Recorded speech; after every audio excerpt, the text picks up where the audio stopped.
Dr. Agnew experienced the power of ELF waves firsthand back in the 1980s.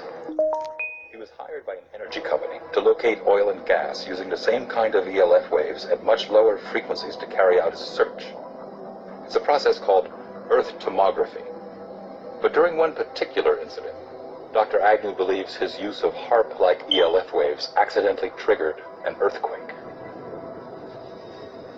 It was in the spring of 1987 we arrived in Roseburg, Oregon to use our ELF technology to search for oil and gas.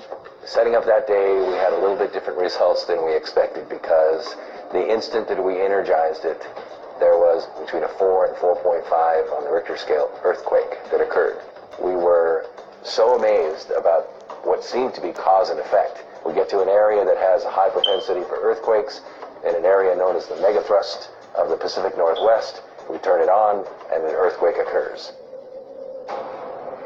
Dr. Agnew demonstrates how he may have triggered the quake. This is a scale model of what the area looked like in Oregon when we scanned for oil and gas in 1987. The strata right here represents the megathrust area underneath the ground. The rock represents the potential energy set up in the ground from a tectonic stress. What we're going to do is introduce ELF waves and demonstrate that it can in fact trigger an earthquake.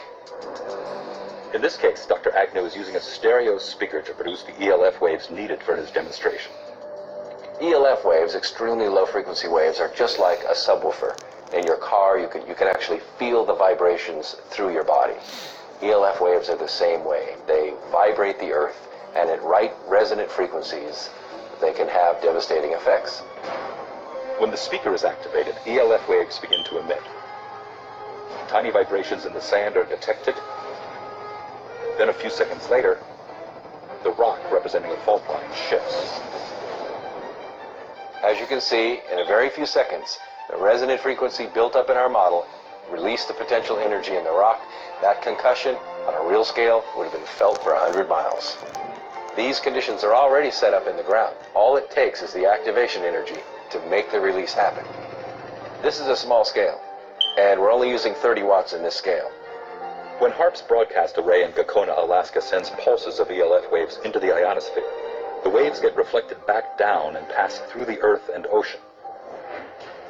If 3.6 million watts of ELF waves were purposely or accidentally aimed at an already unstable fault line, it could, according to Dr. Agnew, cause a tremendous earthquake.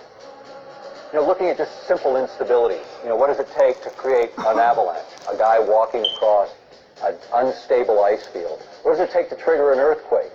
The right signal coming in when the pressures are already built up and they're at their threshold. That feather, in our case that hammer, releases that energy.